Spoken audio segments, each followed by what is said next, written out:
Hello everyone, I'm Alex from Duo Mechanics. Today we're going to look at DualTrack-T for a Mercedes Sprinter.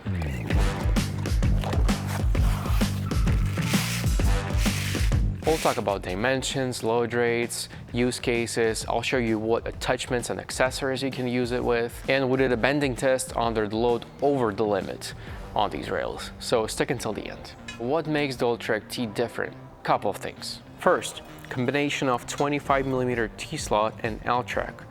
Both of these slots offer different features. T-track is smooth with infinite positioning, while L-track offers mid-rail insert and easy positioning. Practically speaking, if you had a Starlink mounted on one side and let's say a Nonning on the other one, if you had only T-slot, you would have to remove one of the accessories to slide in whatever you want. With L-track, you just inserted mid-rail. No need to remove any accessories. The combination of two standards gives you the best of both worlds. Another important thing that sets DualTrack-T apart from others is the price. We've managed to make them as affordable as possible. Let's say the only thing you need to install on your roof is the solar panel. You can buy just 2 rails. You don't need to buy 4 or 6 set or the full roof rack. So don't forget to check the price after watching this video. Dimensions. Each bar is 61 3/4 inches long and 3 inches wide. And for both high roof and low roof sprinters, it adds only around 1 inch of height. And each bar adds 8.5 pounds to your sprinter weight. DualTrack-Ts are rated for 150 pounds of static load and 75 pounds of dynamic load. So the set of 2 rails gives you 300 pounds of static and 150 of dynamic load. And the set of 4, 600 of static and 300 of dynamic. All right, it's time to install one. Just a small note, whenever I install something on the vehicle, I always use a blue Loctite to make sure it doesn't come off on the highway or on the trail. First, I install the end caps using these screws, screwing them in all the way down until I see no gap. And same on the other side.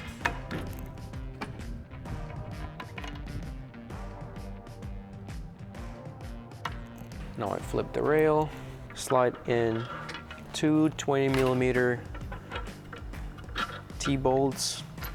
Depending on your sprinter, you may need a low roof mount, but I'll use the low roof mount.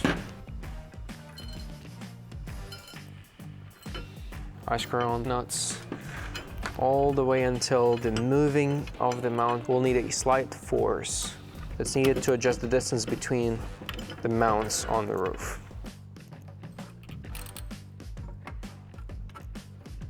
So we place that first. See that distance difference? It's too much. So what we do, we just slide it like that.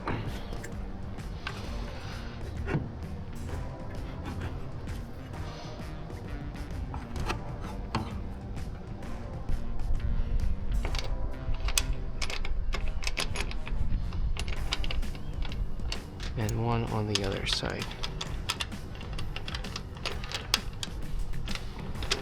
Perfect.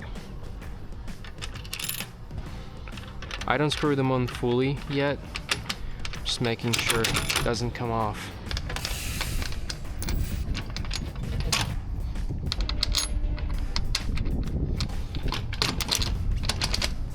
Now, I don't put the nuts on the second one. I'll take the wrench and fix that mount.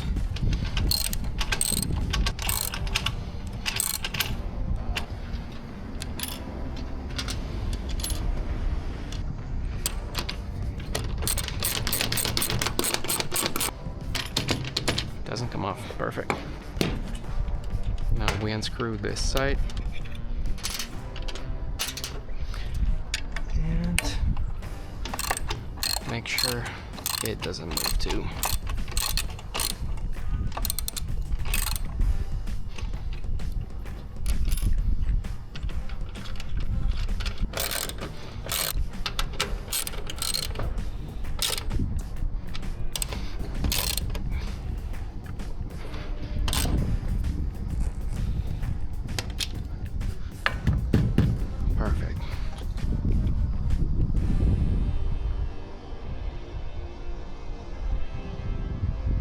Now, talking about the attachments that you can use with DualTrack-Ts, the most versatile ones obviously will be the T-bolts, 25mm and 20mm. 20mm work, but if you wiggle a little bit while installing so it doesn't end up being half rotated. Then L-track sliders, M6 and M8, both are available with 1 or 4 holes. L-track bolts, and tie-down rings. And now the bending test as I promised. Keep in mind that each rail is rated for 150 pounds of static and 75 pounds of dynamic load, and I'm putting 220 pounds at first and then even adding my own weight. 375 pounds of weight, barely any bending. I can't say that I feel like my life was in danger up there, but otherwise held on amazing. If you have any questions, please ask them in the comment section. Check out the DualTrack-Ts on our website, subscribe to the channel, and I'll see you guys in the next one.